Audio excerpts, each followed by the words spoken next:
All right, thank you so much, everyone who's already arrived. We'll be starting the webinar in just a few minutes.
Good afternoon, everyone, or good morning for some time zones. Welcome. My name is Leah Russell, and you are at the Harnessing the Power of Video for Reentry Program Branding and Sustainability webinar. And before we get started with our content today, I'm just going to give a quick announcement that this video will be recorded. If you'll click to the next slide, Elizabeth. This video will be recorded, and so by staying on the call, you're agreeing to have to be recorded today, although your cameras and screens are off. So if you'll click to the next slide, I will pass to Meg Chapman from the BJA to go over some brief introductions. Thank you, Leah. Welcome, everyone. So yes, my name is Meg Chapman, and I am a policy advisor from the Bureau of Justice Assistance, or BJA. Thank you for joining this webinar. This is our final webinar that we are hosting as part of Second Chance Month. So thank you for joining. Before our presenters get started, I wanted to just spend a few minutes providing some background on BJA and the Second Chance Act. So BJA is located within the Office of Justice Programs, or OJP, which is part of the U.S. Department of Justice. And OJP provides a wide range of services to the criminal justice community in the form of funding, training, research, and statistics. Next slide, please. Under the direction of Director Moore, who was appointed by President Biden in February of 2022, BJA's programmatic and policy efforts focus on providing a wide range of resources, including training and technical assistance, to law enforcement, courts, corrections, treatment, reentry, justice information sharing, and community-based partners to address chronic and emerging criminal justice challenges nationwide. BJA's mission is to provide leadership and services in grant administration and criminal justice policy development to support state, local, and tribal justice strategies to achieve safer communities by working with communities, governments, and nonprofit organizations. Next slide, please. BJA activities support 5 major strategic areas related to improving public safety, reducing recidivism, integrating evidence-based practices, increasing program effectiveness, and ensuring organizational excellence. Next slide, please. And BJA does this through funding, education, provision of equipment, and supporting partnership and collaboration. Through Second Chance Act funds, BJA supports a suite of competitive grant programs available to state, local, and tribal governments, as well as nonprofit organizations, to support the implementation and expansion or enhancement of reentry programs. Each of our Second Chance Act grantees benefit from the expertise of training and technical assistance providers who support grantees in the implementation of their grants, as well as to provide training opportunities and develop resources for the field at large. And this webinar is sponsored by one of those training and technical assistance providers. Next slide, please. BJA also funds and supports the National Reentry Resource Center, or NRRC, which is the nation's primary source of information and guidance on reentry, and is also the host for Second Chance Month. Please visit the NRRC to access Second Chance Month resources, which have included webinars, videos, podcasts, and a number of new publications that were released as part of Second Chance Month. And then please continue to visit the NRC after this month to learn about the latest reentry related news, funding opportunities, learning events, and resources. Thank you for your time and for joining us for this webinar. And I'm going to pass it back to Leah so we can get started. Thank you. Excellent. Thanks so much, Meg. So welcome again. We hope to provide some useful information today. We're going to save some time for question and answer at the end of the presentation. So if you will use the Q&A function to enter any questions, we're really looking forward to opening up the discussion towards the end of the presentation. So before my co-presenter and I introduce ourselves, we want you to hear from Jack, who is a client at the Safer Foundation in Quad Cities. And so Elizabeth, if you'll cue the video.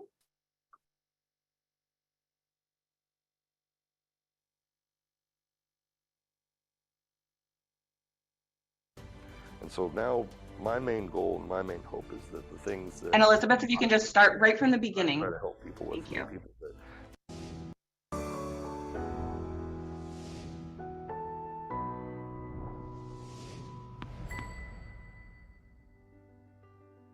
My name is Jack Fulcher. I was born out on a small subsistence farm in 1977 out by Sherrard, Illinois. Born to alcoholic parents, and I know what it's like to have to carry wood, and I know what it's like to watch my mom write a bad check to the guy who's delivering coal. And so that's kind of where we started out at. And with alcoholic parents that are fighting and arguing and carrying on, always fighting about bills, being poor, not having this, car broke down. My mom had a interesting cycle to where my father would get drunk and beat on her, and so in her revenge she'd go be adulterous. So it was just a completely toxic cycle. And so they decided to get divorced when I was about 5, and then they got back together, and then we moved out to California, and that was probably some of the better golden years of my childhood. And then they decided to break up. We moved back, and then I went from living in a pretty decent house in a pretty decent community out in San Jose, California, to being right back to being dirt poor, piss poor again. And my mom ended up getting us settled in a about a 25-year-old mobile home out in a little town called Cambridge. And out there in Cambridge, they have a lot of people have to deal with racism, stuff like that. But out there, I had to deal with classism severely. I was the poor kid. I didn't have the cool shoes. My dad wasn't a rich farmer. I didn't have somebody that had money. And growing up around that, they really instill that into you, that you ain't nothing, you ain't gonna be nothing. So that was Jack, and we're going to hear more from Jack later. My name is Leah Russell. I work at the Center for Justice Innovation. I'm the coordinator of community development here at the Syracuse Peacemaking Project, which is one of our many program sites. So like many of you on the call, I'm a practitioner. I work more on the juvenile justice and restorative justice side than reintegration, but we do also do reentry work at the Center for Justice Innovation. Prior to my current role, I was part of our tribal justice exchange that provided training and technical assistance to Indian nations and their tribal court justice systems, where I had the extreme pleasure of being able to co-produce several films about tribal justice programs. And so the information and kind of tips that I'll be sharing with you today are lessons learned from that experience of working with our communications team and our videographer to produce some videos about some exciting reintegration programs. I will pass to our co-presenter and spotlight from one of our sites here today, Brian Monroe. Hello, everyone. Thank you, Leah. And thanks, everyone, for having us. You'll hear us talk about audience a lot today, and did a little research on our audience that we have with us today. We are over 200 strong, which is fantastic, from over 43 states and the District of Columbia. That's pretty impressive. I am located in the Quad Cities, which is Davenport and Bettendorf, Iowa, Rock Island, and Moline, Illinois. And I know we have a few folks from Illinois and from the Quad Cities on the call today. So shout out to you all, and you may see some faces that are familiar to you in some of the videos that we have. I'm assistant director with Safer Foundation. Our headquarters are in Chicago. I'm based here in our Quad Cities offices, again, as an assistant director. And prior to joining Safer a couple of years ago, I've worked in the marketing, communication, sales, business development arena for 40 years. So happy to share today, and very privileged to be here. Thank you. Well, I'm thrilled to be able to share some of your incredible videos with the audience here today. Next slide, please. So let's kick off the conversation by thinking about why produce a video in the first place? What does video bring that can help brand and sustain your program?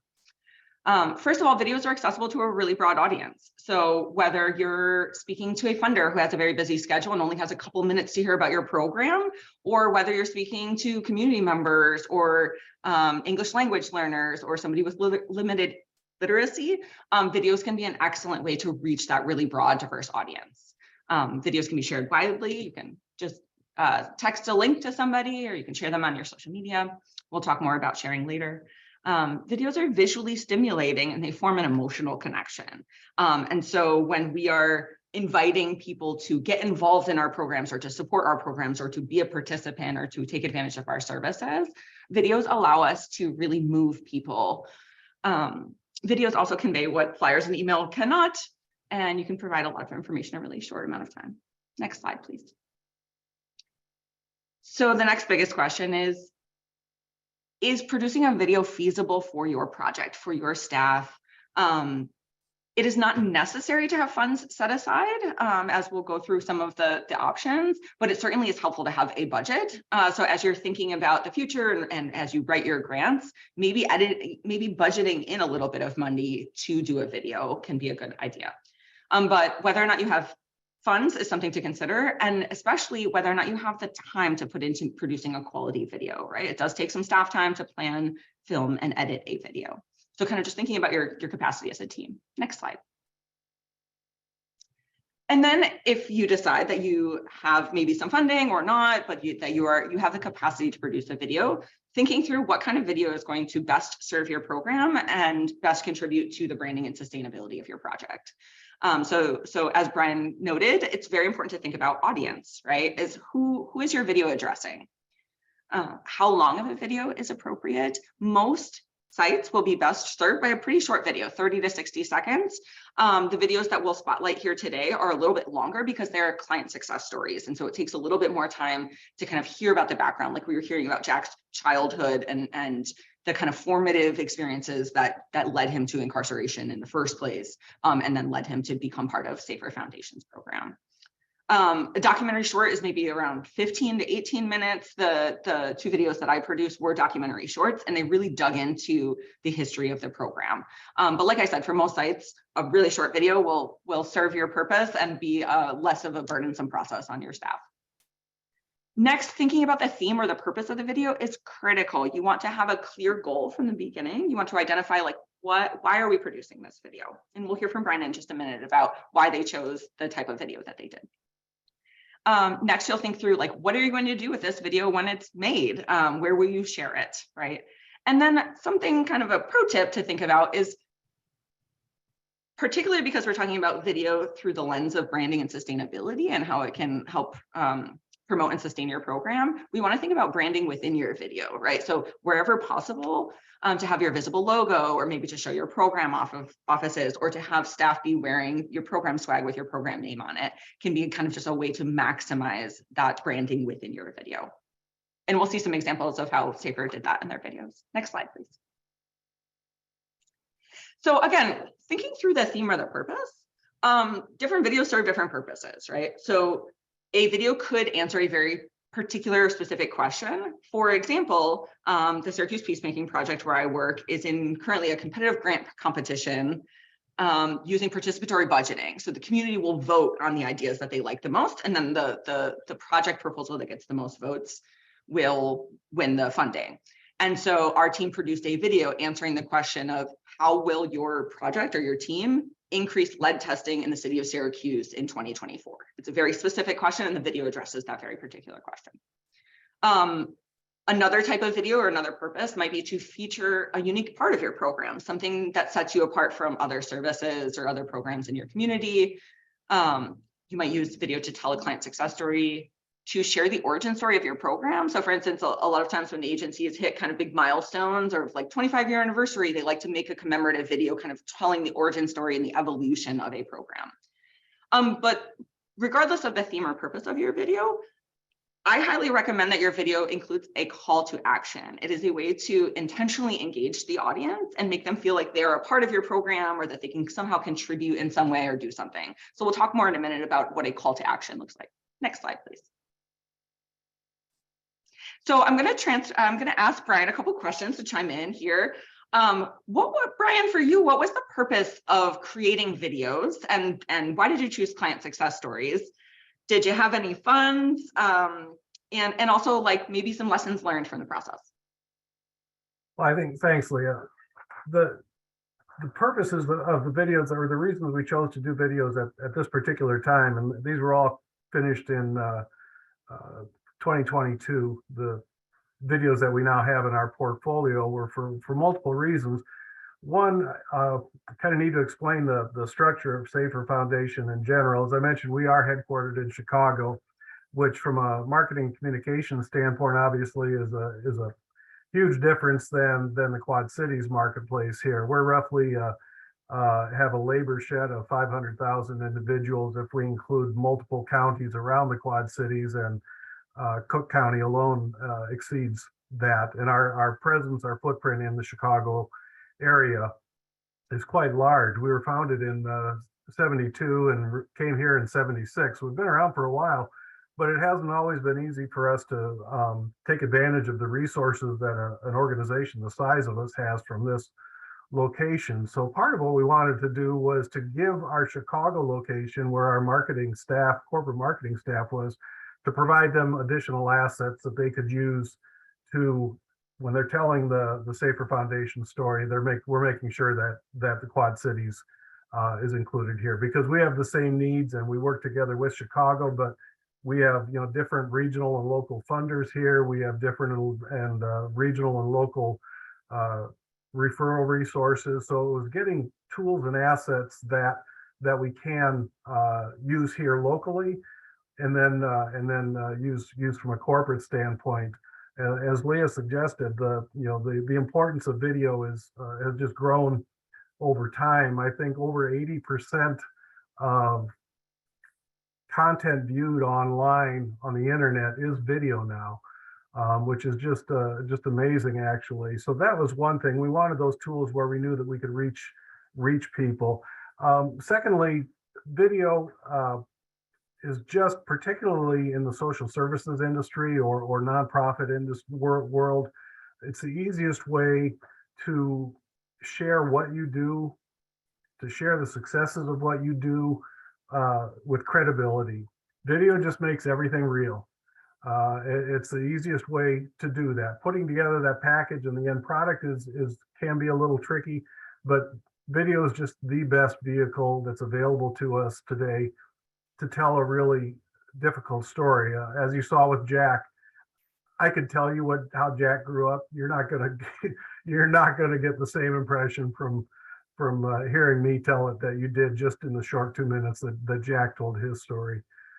As far as funds, we're fortunate in that our corporate office does have a marketing department, although it's small for a large organization. All of us that are working nonprofit either are wearing multiple hats that include marketing.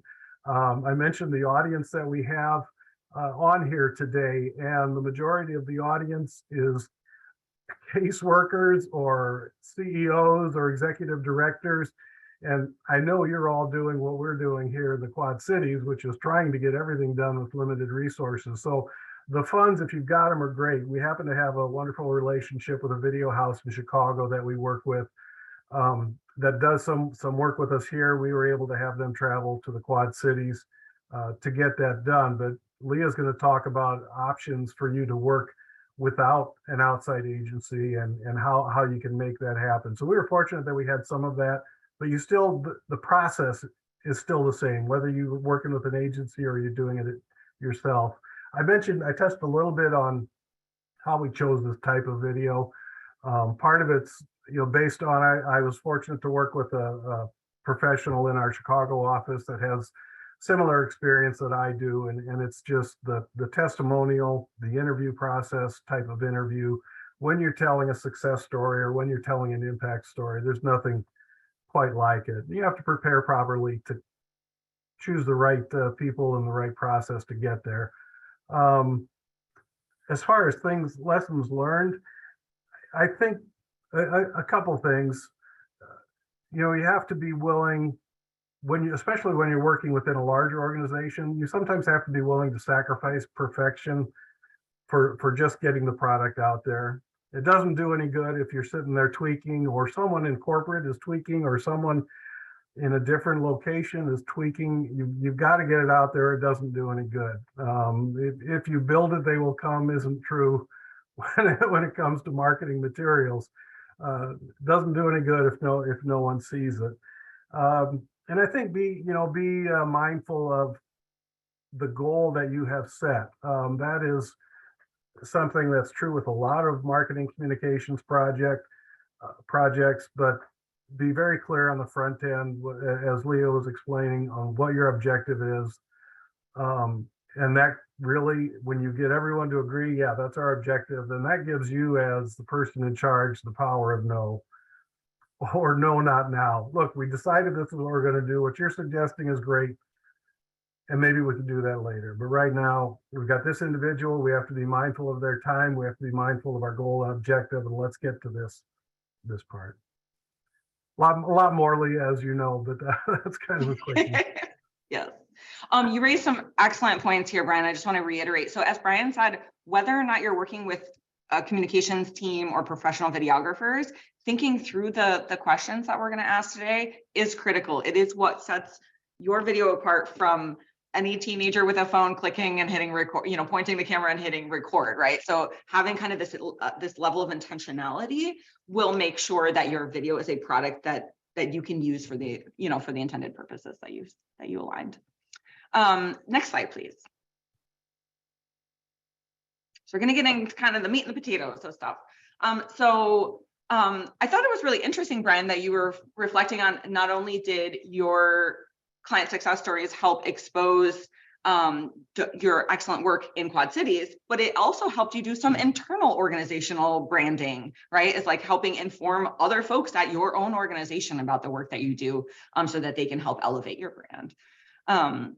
So I thought that was a really interesting thing. I also work for a large organization, and our sites are scattered, and sometimes we don't know what's going on in other places. I got the great observation. That internal audience can be sometimes as important. And oftentimes you have to sell the idea up to get approval to take on a project like that and get internal support. So I think the internal audience, the staff and management, is often an audience that gets overlooked, and there's huge value in communicating properly and effectively to them. It's a morale booster, whether they're in the video or not. But again, to see it makes it, my organization's real. We have a video, and whether it's a long form like you've produced some really wonderful work, or if it's just these little short snippets, they're very powerful internally. Absolutely agree. And we've also used video as like a site-to-site learning tool. So that's something that sites can consider, is like who else you might share your video with if you produce one, and how you and your team might use other sites' videos for learning as learning tools. Right? So thinking through about what you might want the audience to do, this call to action. So what does that mean? So examples of call to action might be to make a financial contribution to our organization, right? Using video as a fundraising tool, especially as we think about how video can help sustain your program. Building in that call to action to ask folks to make contributions can really make a significant contribution to the sustainability of your program. Another call to action could be asking folks to partner with you, is like, kind of join our coalition or help us build this or help support our clients in these ways. So it might be something that you send to local businesses that you're hoping will provide donations of supplies that you can use to support your program participants. A very different kind of call to action might be if your audience is more targeted at the community that you serve. It might be spreading the word about your services and hoping people will self-refer or will kind of take advantage of your services or connect their family members with your services. Some sites are open to client self-referrals, others are not, but really just like engaging participants and showing them what to expect, right? I think sometimes participants are a little bit unsure of whether they can trust a program or what to expect when they get there. So if you have a client audience, it's a different kind of call to action. And then kind of more broadly, thinking about just spreading the word, right? The call to action to your audience might be to share this video with other people people and partners that they think might be interested in it. And then of course that you see at the end of every single video on the internet these days is like us on Facebook, follow us on social media. Here's ways to kind of get connected. Even as Meg was explaining BJA and the structure, she plugged like how do you stay tuned? How do you find out more information, right? So that's a very common thing and can just be one line at the end of your video. Next slide, please. So thinking through, now that we have a goal, right, and a purpose and a theme of the video, and we've thought through what our call to action might be, who is the best interviewee or the best person to feature in your video that can make that call to action, that can make that emotional connection with your audience, that can drive that point home, right? So thinking about who you want to interview, not every video has interviews, but most are going to need to communicate information in some type of way, right? So asking questions to an interviewee can be a good way to do that and makes the video feel kind of more like a conversation, right? So you might consider interviewing your program staff. They're there, they're being paid to be there, they know the work, right? So that's a good place to start. Also project partners. Sometimes it helps boost your branding and your visibility in your community to have partners that you work with talk about the amazing work that you do from their perspective or how your agency and the services that you provide benefits their work, right? A judge or justice system stakeholders can certainly lend a lot of credibility. Having a justice system stakeholder sing your praises on your video, even if it's just for a really brief clip, brings that visibility to another level. And then as we talked about today, hearing from former clients, right? People want to know that this program is real. They want to know that it impacts the lives of everyday real people, right? Who are reintegrating into their community. So hearing from a former client, if you can do that and you can do it responsibly and ethically and in a well-planned and supportive way, it is so impactful, right? Also just hearing from community members who are familiar with your program, right? Even if they weren't a client. And thinking through, like, as you frame those interview questions and as you select your interviewees, you really want to think about who's going to feel kind of natural on camera, who's going to be, your chattier people who are going to give you maybe 5 minutes of footage, then you can trim it down to the 10 seconds that you need, right? But certainly framing your interview questions in a really open-ended way to allow people to share their genuine thoughts and feelings, you're just going to get a better product as you edit your footage.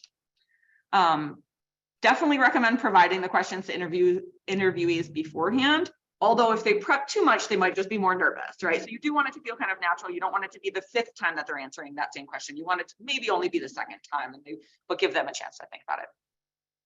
Next slide, please. I was like, I saw you nodding, Brian. I was like, I don't know if that was your experience too. Recording high quality video. So this might not be the flashiest slide in our presentation, but this is the game-changing slide. So please pay attention. The things that will set your video at that professional level, like I said, distinguishing you from much of the content that's on the internet these days, is very basic. You want to have a decent camera. You want to have a very basic light setup. You want to have a tripod so you can hold your camera steady, and you want to have a good quality microphone. Those 4 things are game changers, right? It's the difference between pointing a camera in any given direction and clicking record, right? Also thinking about your simple, clean background. When we share another video from Safer Foundation, you will notice the branding and the very beautiful kind of aesthetic that they've created for their interview location. And so we'll point that out then too. And also, like, you just want to cut down on background noise, unless the background noise is intentional, right? So if you wanted to have kind of a community vibe and you can hear community sounds in the background, but you want to be able to really make sure your speaker is heard. You can get most of these things for relatively cheap, and you can get them on Amazon. You can get them delivered to your office. So even if you don't have a $10,000 budget to produce a video, if you have 200 extra bucks in one of your budgets for office supplies, you can get a tripod, a decent tripod for like $50. So next slide, please. So you identified your theme and purpose. You thought through a call to action. You identified who you're going to feature in your video and prepped them. You designed these questions with your team so that you can get all of the information that you need. Then you film your video. You might do all the filming in one day, right? Line up those interviews and set up your location, set up your little tripod and light system, and then film some interviews. Now you have your footage. There's some pretty basic software out there that can help you edit your footage to kind of pull all those clips together. And it's relatively intuitive. You do not need to be an expert videographer to be able to edit. But first, what you want to do is you want to review all your footage. You want to look at everything that you've got and lay out kind of key messages or takeaways. Usually the interviews go in the direction that you think they are because you know your clients and your partners and your stakeholders. Although sometimes when you look at everything, there's some interesting trends or key buzzwords that people use that you didn't necessarily expect them. So this is why we kind of do this reflection process. You want to screen for any potential concerns. Did folks mention someone who didn't agree to be mentioned in your video? Did you accidentally get some stuff in the background of somebody who didn't sign a release? So just kind of screening for any potential concerns or political faux pas. And then really select the best quotes and images. You will have an empathetic response, an emotional response as you're watching this footage, and you'll be like, ooh, that's really good, or oh, that's so powerful, or ooh, that was sad, or that made me concerned, or kind of gripped my attention for a moment. So like paying attention to your own emotional response. I recommend having a little viewing party with your staff and the people that you're putting it together, because different people will have different emotional responses to your footage. So as you select the best quotes and kind of moments, then you want to think about the order, right? And so one of the ways you can do this is just doing a short storyboard exercise. A storyboard is just a really simple visual. It looks almost like a comic strip, right? And where you have kind of these flashes of these different moments in your video as you're going, you might have a little stick figure and a little speech bubble, and the stick figure is like Jack, and then the speech bubble says like my family history, right? And then fast forward to kind of like my time at Safer Foundation, and then like reflections and advice for other clients. And you'll lay out that storyboard, and then you can start to insert, oh, here was that clip that we liked, or here was this quote that was really powerful, and we're going to stick that here in the storyboard. Okay, so kind of just laying out a really basic outline of how you want your video to flow. Good idea before you get started on that editing. Next slide, please. So once you have kind of your basic content, you know who you want to feature, you kind of have those clips laid out, then you can think about getting fancy, right? And this is going to depend on time and who you have on your team who is tech savvy, right? B-roll is an industry term for that is footage that is of other stuff than your direct interviewee, right? And so sometimes interviewees are sharing for a couple minutes, and you might want to cut away to B-roll, which, say they're describing the community that they grew up. You can cut away to kind of just like a camera panning across of where they grew up, right? So it's a tool to keep it visually interesting so that the audience isn't looking at the same thing for the entire duration of the video. Although when you have a captivating interviewee and a good story, it's also totally fine to just focus on that, right? So B-roll is not necessary, but it can make it a little more fun, right? Also thinking about music is kind of like intro and outro music, or music that plays quietly throughout the duration of the video, as we saw in the example from Safer Foundation. Again, thinking about branding within your video, showing that program logo. So you might have B-roll, you might pick a beautiful day to go out and film B-roll, and you don't even know what you're going to use it for, but you're going to pan across your program location. You're going to zoom in on your program logo or the sign or the welcome. You're going to see somebody enter your building or walk out, and they're kind of chatting with staff and having a good interaction. It's good to kind of stockpile that type of B-roll so that you have footage to draw from as you're doing your editing. And it's always good if that footage has your logo front and center in it, so that at any point in the video, you're just reinforcing that the amazing work that they're talking about was done by such and such program. Right?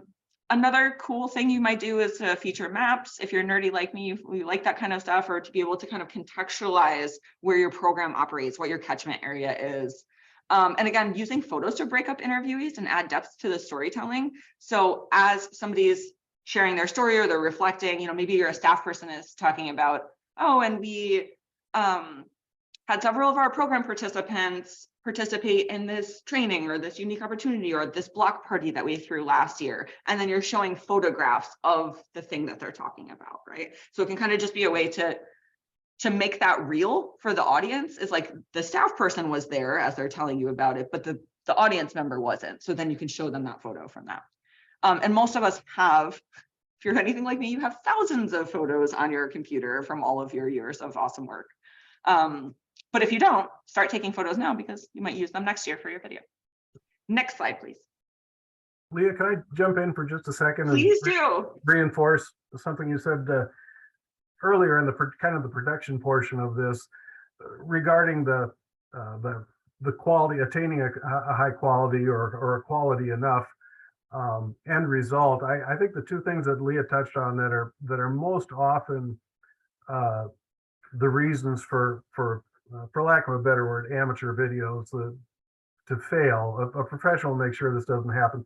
But if you're trying to produce this yourself or working with someone else to produce it, lighting is a number one factor, and then sound is the other factor. We've all seen videos that really are great ideas. They might be just kind of an on-the-spot interview, but you can't hear what the person is saying, and it might be very personal, or it's very dark, or they're too far away. There are ways that you can really easily kind of manage that, and some of it it's a conscious consideration when you're in the process of it. Some of it might be as easy as having someone stand next to or near a window if you want to use natural light versus trying to, I've got these, as I age, these shadows that are coming from overhead lighting right now. But, you can try and pay attention to that. And there are a lot of ways around it. And it might be just putting a lamp on the floor next to them or on a shelf.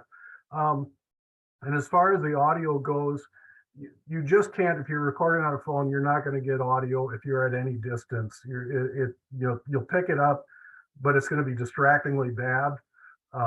As Leah suggested, you can go online and purchase what they call a lavalier mic. You see it on news reporters that clips onto the shirt or clips onto the collar type of thing. They're not expensive. They hook right into the phone. Most of them or many of them are wireless. So pay attention to that before you actually jump into that. I think a statistic I saw recently was that internet users spend roughly 7 hours a week watching video of some type or form. So we're all watching enough that we're going to see things that we like, and we're going to see things that we don't like or doesn't work. So if you're considering doing video, I would suggest if you're on this video, on this webinar today, you're thinking about it. So try and be mindful as you're watching videos. Oh, I really like that, or that really moved me. How can I achieve that in what I'm trying to do? And that includes B-roll, the support videos or support images that Leah was talking about. What really clicked or what reinforced that point that someone was making. So she laid out some really simple things there that I think just I wanted to reinforce if I could. So thanks, Leah. Well, and some excellent points there around, like, as you're viewing videos that you like or that you've seen, you remember them, or, oh, this is about this other program, looking at what did you like about it, as Brian suggested, is kind of like noticing the arc of the story within the video, noticing the quality or or things that you didn't like about it. That was very distracting. How do we eliminate distractions, right? So yeah, I think that you can get set up and prepared to a certain point, but then a lot of it you're going to learn as you're starting to make video. It might be fun to do a low pressure project, like have your staff talk about what they had for lunch for the first run through. And as you keep making video, you'll learn kind of little tricks of the trade. So one of the things that you see often, and now that I mention it, you'll start to notice it in videos, is that one of the strategies is ask the same exact question of every participant, because then you can edit that together later to make like a little montage, right? Or for example, the client success stories that Brian shows, they all have advice for other clients. It's like, what would you tell somebody just arriving for their first day at Safer Foundation if you were sitting in the waiting room with them for a few minutes? And so using those kind of rhetorical tricks to be able to have footage that is all of the same theme or all on the same topic makes it easier to cut together things. When we did our video on the Muskogee Cree Nation reintegration program, we asked everyone from staff to participants to community members, what does reintegration mean to you? And then our video opens with this little montage of like, reintegration to me means, and then you see the answers from all of these different participants. And it's like, it has an immediate emotional impact, right? So those things just work, so try them out. Thinking about authenticity and ethics, especially if you're sharing client stories, is like you really want to, as you brand and promote your program, you want to sing your program's praises, but you also want to come off as authentic and genuine, right? You want to make sure that you get the appropriate sign releases for interviewing and filming. You want to make sure your clients are really comfortable, that they don't feel pressured to do this, that they don't feel like it will have any outcome on their case or their progress with you as an organization, right? It needs to be optional. We don't want to coerce anyone into being the star of our show. And making sure that you stay true to the message and the mission of your video. It might be before you even start thinking about the purpose of the video to go back to your own organization's mission statement and be like, who are we as a group? And really tap into that, because you want that to come across in your video, right? And thinking about cultural responsiveness. So I included this bullet point because since we are a non-Native organization that did videos on Native-led and Native-run reintegration programs, we really wanted to think about cultural responsiveness. So for example, when we did a video on the Puyallup Nation's tribal gang prevention program, we actually, we wanted music that felt appropriate for the Northwest region and for Native people. So we actually hired a Native musician to come up with a score for us for the video. And we wanted to make sure that the instruments that they were using are instruments that historically have been played in that region, right? So kind of just like doing your homework and making sure that you align so that the video you produce is respectful of the cultures that you're portraying, especially if they are not your own culture. Next slide, please.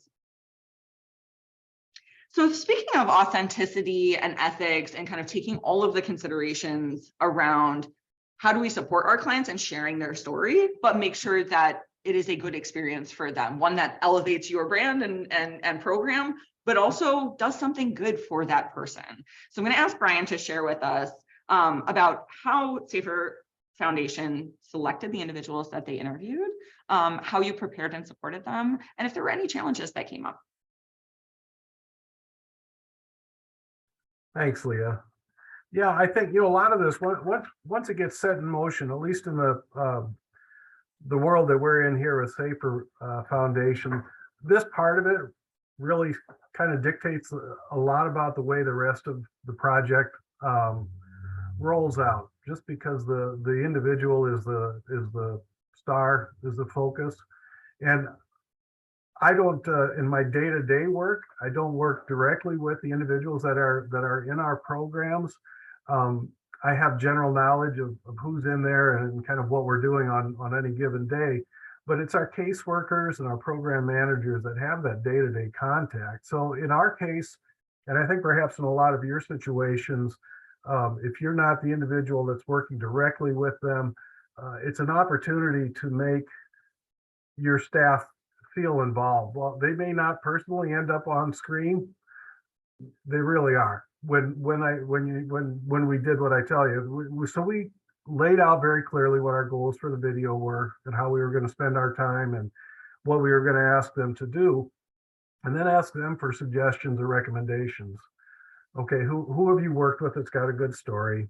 Who's personable? Who do you think can tell the story? We'd already decided what type of video we wanted to do. So we knew it was going to be kind of a one-on-one scenario. We described that, to the staff, the case managers and the program managers. And they were very happy to come to us with ideas and suggestions. as we got a little closer, you kind of have to deal with the boring part of putting together the video too. You know, are they available this day? I'm going to have the production crew here for a day and a half. You know, can we get them in here in the morning? We'll stay till 9 or 10 to get it done, and we did. You know, we did in some cases, but really had to rely on staff. You know, say, oh, Stephen would be fantastic for that. He's got such a great story, but he's got high anxiety.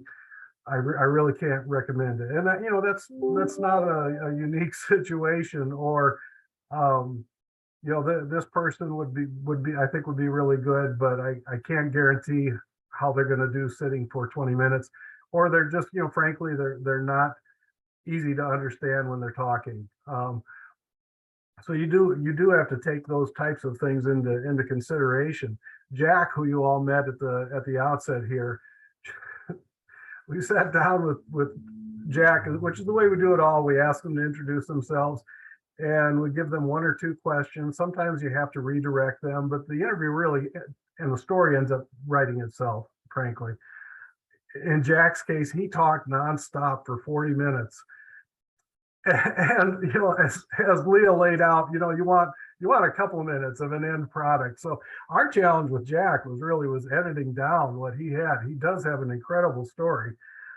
He's become very successful, you know, in his day-to-day life, but they're all going to be a little bit different. But if you lay kind of the groundwork up front, make them comfortable, which is, you know, kind of the next question here, Leah. How do you prepare and support? Again, once we talk to them, first of all, the handoff is from the case manager. They contact them, they tell them what we're doing. Almost without exclusion, they all wanted to help us promote Safer Foundation, which is, you know, a wonderful testament. They wanted to say, oh yeah, that was a great experience. But we kind of knew that from the case manager before we talked to them. So they knew what the expectation was. They knew that, you know, we wanted them to talk about their experience. So it's that warm handoff. So whether it's a warm handoff to me as kind of the project manager, or a warm handoff to an ad agency or a marketing communications firm, that really has to be kind of a key part of it. So again, you're keeping that safe feeling for the individual that's going to be given the interview. And then even down to the point where they arrive, you know, we had a limited amount of time with our production crew, so we really had a schedule that we had to stick to. We tried to leave cushion, but again, we get someone like Jack that goes way over what we needed, or others that are short. You need someone that can spend time when they do arrive for their appointment to do the interview. You need to have someone that can sit with them. You know, no one's got a green room, for lack of a better word, but you have to have a place set up so that, you know, they're not uncomfortable while they're waiting. They're not getting anxious, frankly, while they're waiting to come do the interview. So there's some really simple things, but again, you do have to plan for that. The challenge, some of the challenges we're scheduling. You know, these are people now that are off into their real life, and so they've got jobs or they've got kids, and you know, how can we find a time that works for them? I mentioned sometimes the challenge that you might have internally selling the idea, and hopefully we'll give you some ideas and some tools that you can take back to your organizations. But that can be a challenge. Why do you want to do a video? You know, and so, you know, again, a lot of what we're telling you, hopefully you can do that. There are a lot of reasons you can go to the internet and find, but that sometimes can be a challenge. And then how do the clients feel about the videos? Most of them are just a wonderful experience. They enjoyed the experience while they were taping. Afterwards, you know, we've sent them links. They can share it with their family. We have had one individual that has gone back to prison. You know, we don't necessarily consider that a failure. The things that individual has done up to that point, we're all here working with the same types of people, and there's going to be hiccups. And this particular individual, you know, made a bad decision, and he's back in prison for a little while. But you know, we're pretty confident that he'll come back to us. We're not obviously foolproof, but we keep working it, and he'll be good. But they all feel good about the next video that Leah's going to pull up for you is another one of our clients, and I think Lachey embodies a lot of the experiences that we had doing these interviews. Jack was too on a much more of a quiet mode, but you'll see that Lachey is just excited and proud to talk about her story, and that pride. If I can sidetrack just for a second, Leah, we work with individuals 16 to 16 and up, male and female. And one of the videos that we have, we're not going to look at today, was a young woman, Shaylin, who came to us as a 16-year-old mother, already had one baby, pregnant with her second. And sometimes it's the most simple sound bites that you'll get from these videos that we pull together and from these interviews. Shaylin, I can watch it 100 times and I tear up every time. She gets to the point where she's talking about how she wanted to quit and she wasn't going to do it. You know, she wasn't there because she wanted to be. She eventually came around to wanting to do it. But the comment that she made that always catches me is she said, I never had anyone I wanted to make proud of me. And I wanted to make, I wanted to make the Safer staff proud. And it's right in the middle of the video, and it just kills me every time I show it to a group. It's killing me now. But that pride is what, when you get the right people, that pride shows that they can do it. They want to tell people that they did it, and they're willing to share. And then it's finding how we get that out. And Leah's going to talk about that. Absolutely. A client experience is the best ambassador for your program, the best sponsor.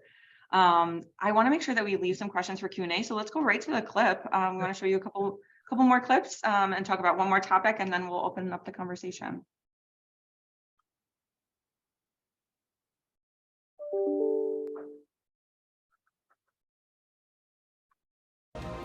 The advice that I would give to somebody sitting in the lobby waiting for Safer Foundations would be to just know that everything in life's not handed to you. So if you're willing to put in the effort and work for it, there's nothing you can't do. Safer Foundations is here to help. They've helped me. I know they can help other people. Just don't stop. If something don't work out this time, just keep going. Maybe you filled out your application or your resume and 30 jobs looked at it, but nobody took you. Don't stop, just keep going, because there's somebody out there that still needs you. Your skills, you might be a people person or you may not. And I just think that if somebody was sitting out there, I'd just tell them, don't give up and just keep going, keep pushing. And Safer Foundations is a really great program.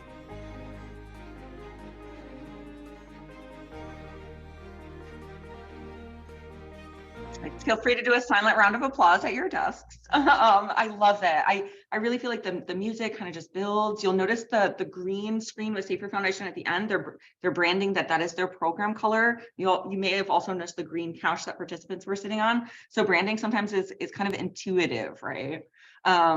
Next slide, please. We're going to run through a couple things real quick because we do have one other clip that we want to show you. I'm not seeing any backlog of questions in the Q&A, so if unless some additional questions start to pop up, we'll go right to time here. So again, thinking through editing and finalizing your video, make sure you do a careful review, but I fully agree with Brian. It is so helpful to have your perspective here today because you can give advice like, don't worry about perfection, just get it out there into the world. Once it's good enough, ship it out, right? But you do want to do a review of your video, check for consistency, do a sample showing for people. Am I skipping a little bit? My video froze. Okay. And then you really want to think through your plan for dissemination, how you're going to get your video out, just who you're going to send it to. Next slide, please.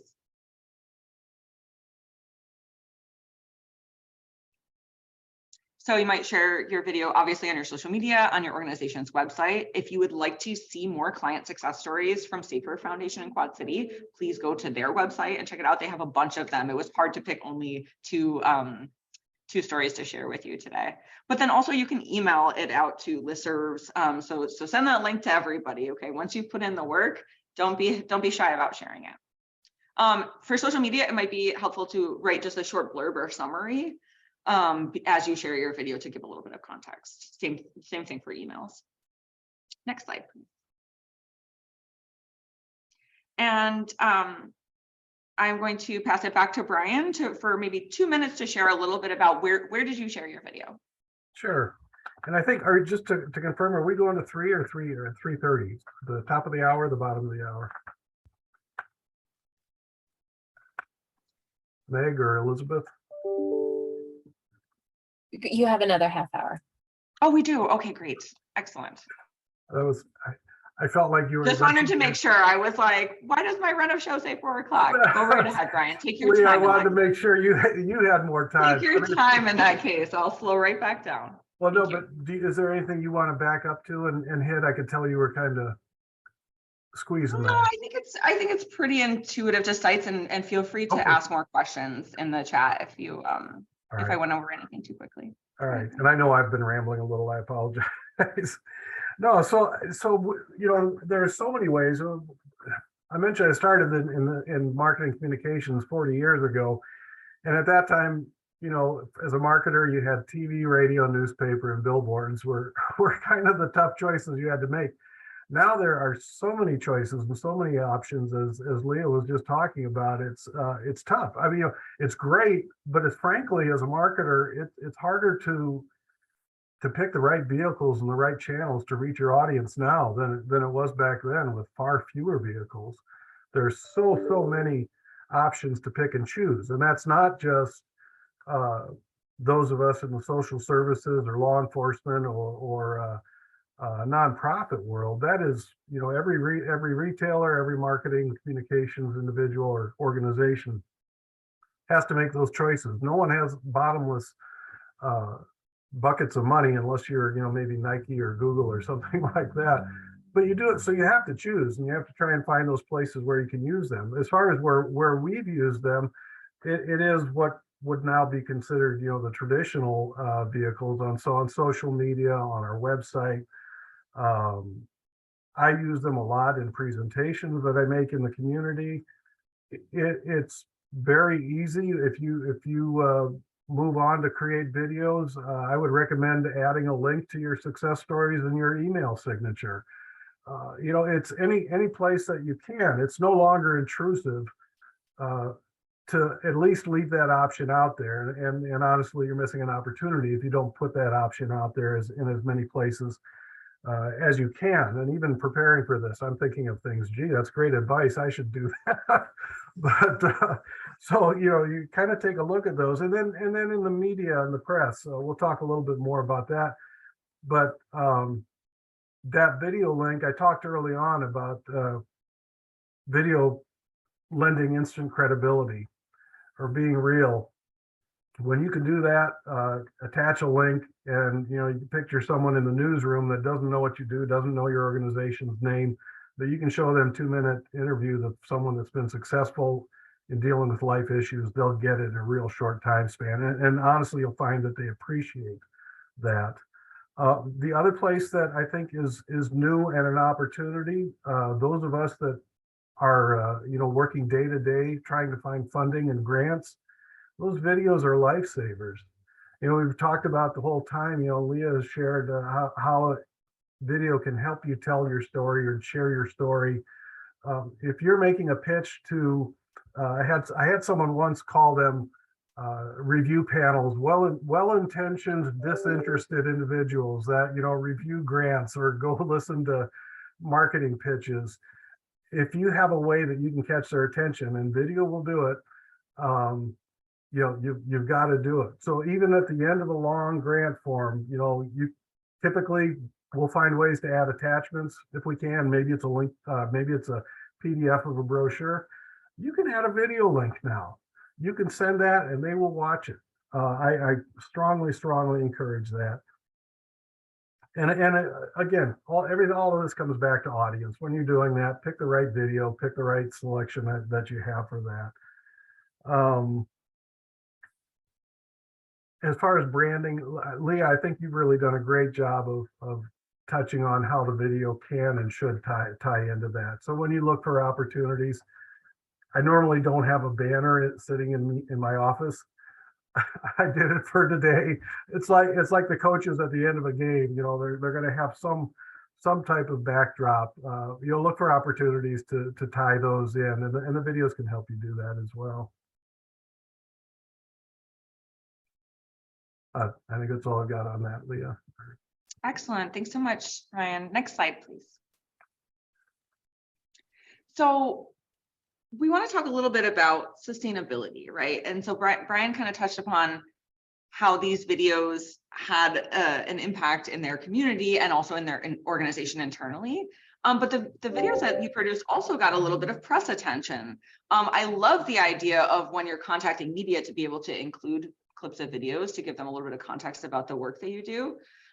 So as we think about sustaining our programs, being visible and having the community that you're in know who you are and know what you do, and hearing real life stories of your impact can be a strong motivator for foundations and other grant givers to support your work. It also might be a way to get some corporate sponsorship or to get local businesses to donate, right? So Brian, I want to ask you a little bit about what was the response? Jack's story seemed to make quite a splash. And as you can see in the headlines here, it did catch the attention of local media. So tell us a little bit about how all that unfolded. Yeah, Jack has been just a gem. Actually, this particular media group kind of latched onto this before they even got to meet Jack in the interview. We had been having long conversations with them about some new programs that we have here in the Quad Cities. And then Jack was he's kind of an irresistible visual, if you will. And then once you meet him and once you hear him, he's just so interesting. So the video link was kind of a follow-up that I did after originally pitching some stories about Safer Foundation. I mentioned our relationship with our Chicago office and the benefits that come with that. But there was never a really strong media connection here in the Quad Cities. So the videos gave me, it was always my intent to build that relationship, but the videos gave me an opportunity literally to put a face on it. And Jack's was a great face to put on it. A real quick side story, when I was talking to Jack, I mentioned the green room and waiting to get into the video. I had some time to chat with Jack, and I had met him before. But I said, I got to ask Jack. I said, how did this start? And he said, well, it was hard. It's harder than you think. He said, I had buddies, and Jack, by the way, this won't surprise you, has a tattoo business. So he's a walking billboard. He's also a quality control inspector at John Deere here in the Quad Cities. So the tattoo is his avocation. But he said, I couldn't get anyone to do it for me. Everyone said, "Oh, Jack, you'll hate me for it if I do that." So Jack started doing his own face tattoo, and then after he broke the ice, they were willing to help him out. But he's just been really wonderful. He actually sits on. I'd like to think the video works for him too. Jack is now on a commission with the city of Rock Island, Police and Neighborhood Commission. He co-chairs this commission. It's brand new. The mayor of Rock Island came to us and asked if we knew anyone that would be a good candidate for that. And we recommended Jack right away. It had nothing to do with the press that he had been getting, but all to do with Jack as a person. Being able to send the link was a bonus on that. And so again, this relationship now that we have with some of the media has grown out of some of the information that we're able to forward to them and to kind of stay top of mind with them, if you will.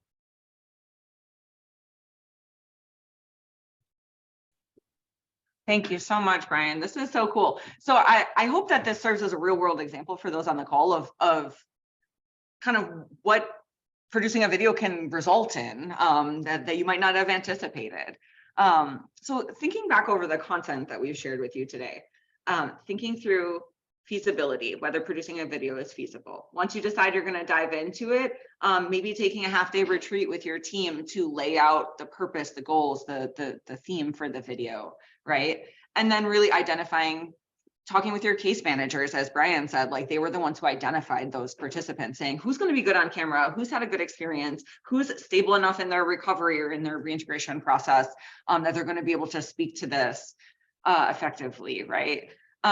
Same questions about staff, you know, having that brainstorm is like, who here would feels like they have something that they'd like to share, or what partners might we bring in. So I encourage you to do it collaboratively. I think you'll come out with a better product. It certainly sounds like Brian's team did it collaboratively and in discussion with the team. And then once you have that vision, schedule those interviews. You'll learn kind of tricks of the trade, as Brian was saying, like figuring out lighting, kind of you don't want to be figuring out those things on the day of. You want to practice a little bit. So for example, you might see the sun is shining, it's a beautiful blue skied day. Actually not the best filming climate, right? Because the sun is very bright, people are going to be squinting, like if you're filming outside. But also like when it's a slightly cloudier or slightly darker day, the colors in your video just look much more vibrant for whatever reason, right? So kind of playing with different settings, testing things out, but then jump right into it. You know, the purpose of today's webinar is to give sites the confidence that you can produce a good quality professional looking video. It's not to say, look at all these things you need to think about to do a video. It's not to intimidate you out of doing it. It's to help you, give you a step-by-step, here's what you need to think through, to walk through. But then I would say, just go ahead and do it, try it out. Having a video is better than having no video, right? Especially since, like what Brian was saying, it's so true. It's like so much of the content that we consume these days is video. And so if your group doesn't have one, you're missing out on that exposure. You're not being part of that conversation. And also, I think it's really interesting, that perspective you shared, Brian, of really felt like it increased your legitimacy, or like it made your program real, right? It's like, here, I can see it. I can, you know, it's a much more tangible kind of concrete thing for folks. It feels more relevant and kind of current. So thinking through that planning process and then jumping right into it. And then afterwards, where you're going to share and what that ripple effect might have. We want to hear the closeout from Jack, and then I want to hear any kind of final reflections from Brian or any advice he might give to the sites. But we'll go to the next slide and we'll hear Jack's closing.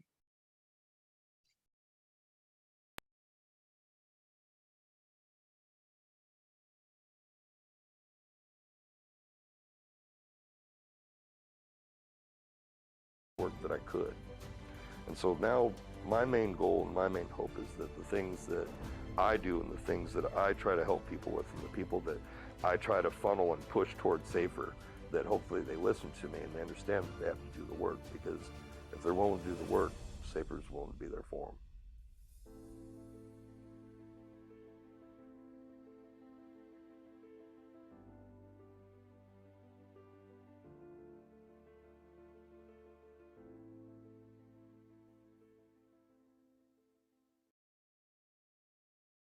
I feel a little guilty having all of these videos, you know, they feel like safer sales pitches, but you know, that I guess that's why we're here, and hopefully, you know, hopefully you can see the impact that they have.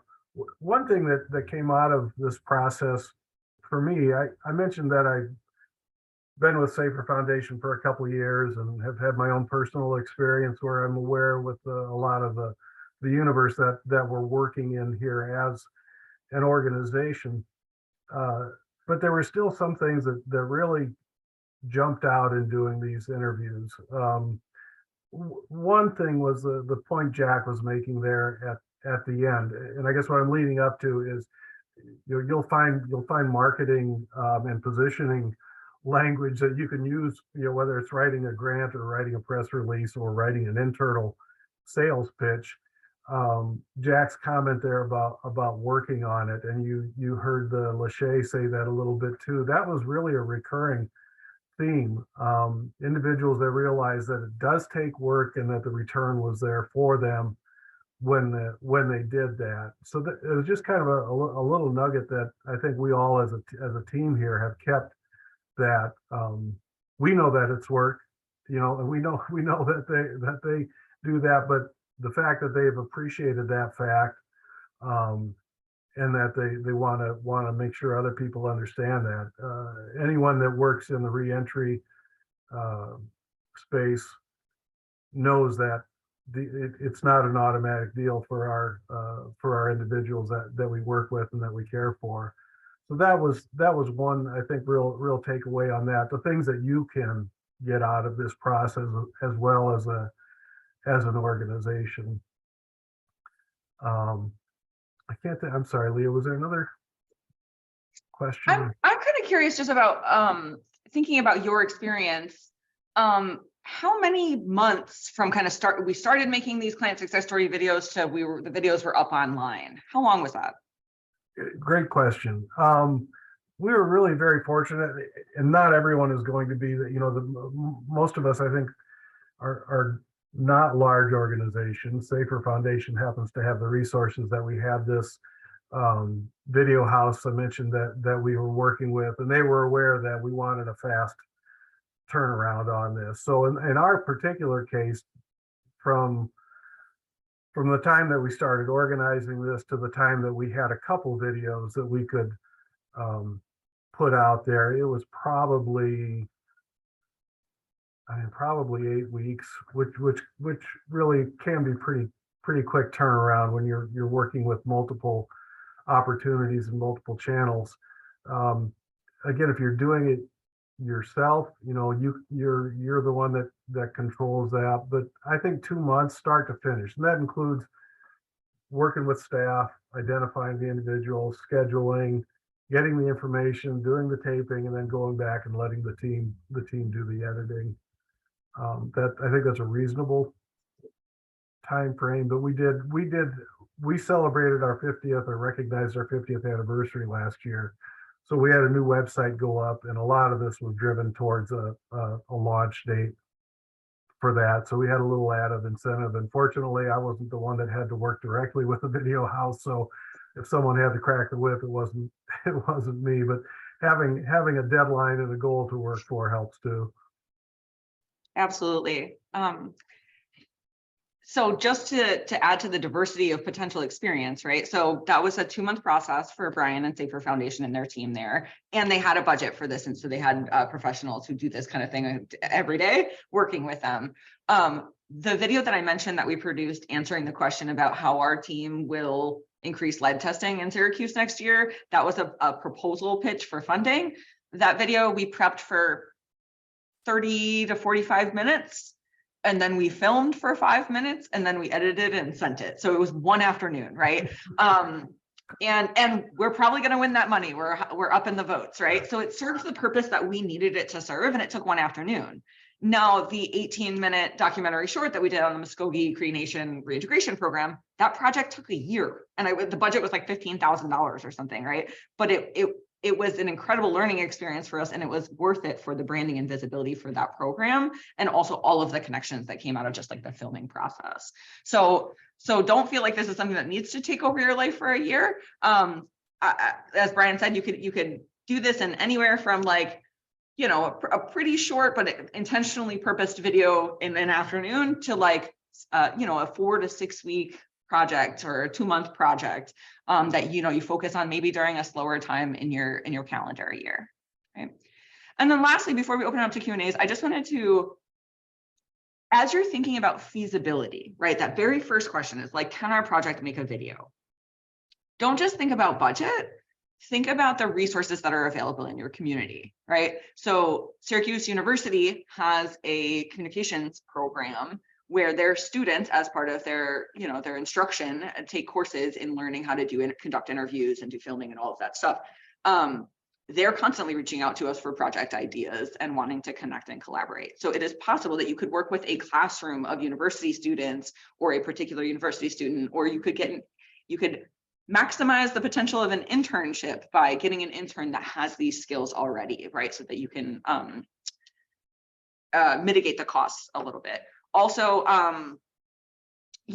thinking through the resources that locally, right? Is maybe you don't have a budget for a whole video, but maybe you can budget out just the editing portion because you feel a little bit like that's out of your depth, right? So you can collect the footage, you can do all of the prep work, but then maybe just hire somebody out and be like, here, we're going to file dump to you. Can you edit and put back a video based onto this storyboard that we put together?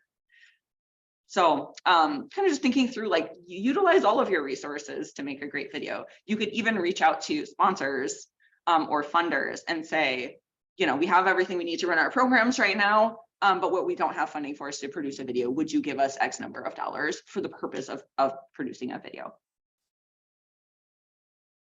So as we close out kind of the content portion and open up to questions and answers, just want any reflections, Brian, on the overall process and benefits and why sites should consider doing it?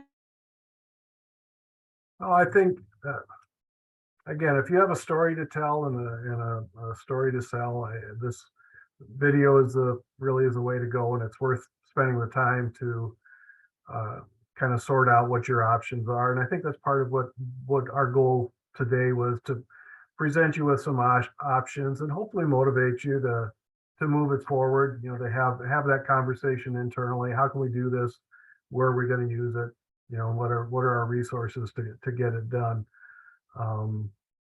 But I think, no, I mean, Leah, you did a great job laying this out and weaving this together. I appreciate it. Thanks so much, Brian. So Brian and I will turn now and take a quick look at the Q&A. There's a few questions here about software. Like I said, we had a production team, so I wasn't the one who utilized software. I believe what we used was Adobe Pro. That is not a free program. One of the ones that I've heard folks use the most is iMovie. It can be a great user-friendly start for just brand new beginners. But if you Google free video footage software, there's a lot of websites that do the kind of the top 10 lists or the best 6 programs. So I, you know, rather than endorsing any one software, I'd rather just direct you to the many lists that are out there, and you'll start to see the same names pop up of like, oh, these seem to be the best and easiest ones to use. Yeah, I would also offer, many of you probably have heard of, or individuals on your staff perhaps have heard of Canva, CANVA. It's very popular in the nonprofit world because there's a lot of free, I would say, quality assets on there. But I know there's even a section on editing video. They do have some video components and some applications on there. There's a free version, and I think there's a nonprofit version, and then there's kind of tiered levels. But I'm with Leah, you know, do your own research and homework, but that's one that I would add to the list to check out. Yeah, and also as you design your content and your kind of your approach to video, it is possible to produce videos without doing any editing at all. So for example, we have a community impact team here that is composed of resident leaders, and we wanted to do on our social media kind of a video spotlight of each of these leaders. So we picked a week to feature them, and then each day there was a video, and it was just one straight run through, one single cut. On the you know, it wasn't always the first take, but it was one take, right? And we would ask them a question, and the video was just them sitting there answering one question, and then we were able to post those videos. So there was no editing required. It was just where you trimmed the video to have that stop point. Does that make sense? Other questions are around the release of information authorization forms for people in recovery or other programs. Brian, I don't know if you have any kind of tips or recommendations. We use a really standard form for our release that gives permission to use your likeness, because then that's like photos, video, anything. And obviously you want to make sure that it's voluntary. Yeah, I don't anything special. I'm guessing, Leah, what we use is probably very similar to what you use. It basically asks for the individual's information. You do have to have them sign it and date it. And then it just essentially says that I understand that, or I give my permission for my image to be used in these following ways. And I can't remember what it was for, but I just recently was looking for some language for that too. And I know there are a lot of different versions you can find online. You'll find that most of them are very, very similar. And that acknowledgement really is the key portion of it, getting a signature and getting the date. Right. And so the way that our program does it is we collect releases of anybody who's being interviewed, and we have photo releases for the folks who are shown in photos that we use for B-roll, because if the photos include program participants, obviously you can have your staff sign releases, but really it's the participants and community members you want to focus on. Right. And so we get photo releases. So we just make sure that we have releases for the people in the photos that we're showing, as well as the interviewees.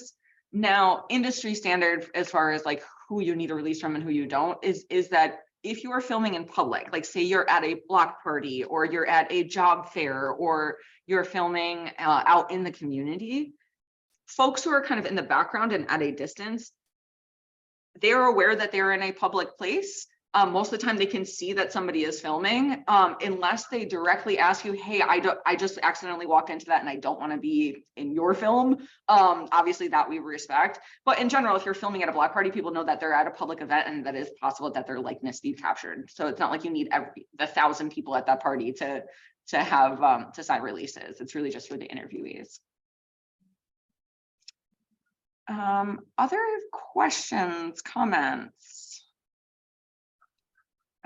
Looking in the chat here. How often should programs update their marketing videos to keep their programs fresh in everyone's mind, right? So definitely have some thoughts about this. I imagine that Brian does too. Client stories are going to be kind of timeless, although they are real people, right? People relapse, people hit additional speed bumps in their recovery process. There might be some political reason or reason out of respect for the participant why you might take a video down. But in general, I felt like of the videos that I saw that Safer Foundation produced, they were kind of timeless. So I don't think that the videos themselves actually need to be updated in this case, but I do think they should be re-released periodically, right? It's like, how often should we share this content, knowing that some of the folks that you're sharing it with may have already seen it? But like, so for instance, on your social media, just because you shared that video one time on your social media 1 year ago, doesn't mean you shouldn't be resharing the same exact content, because different people will see it, right? Go ahead and chime in, Brian. I felt like I think that's right. That's right on. And that's something to take into consideration as you're planning and as you're recording and as you're editing. What's going to make this? What's going to give this a long life?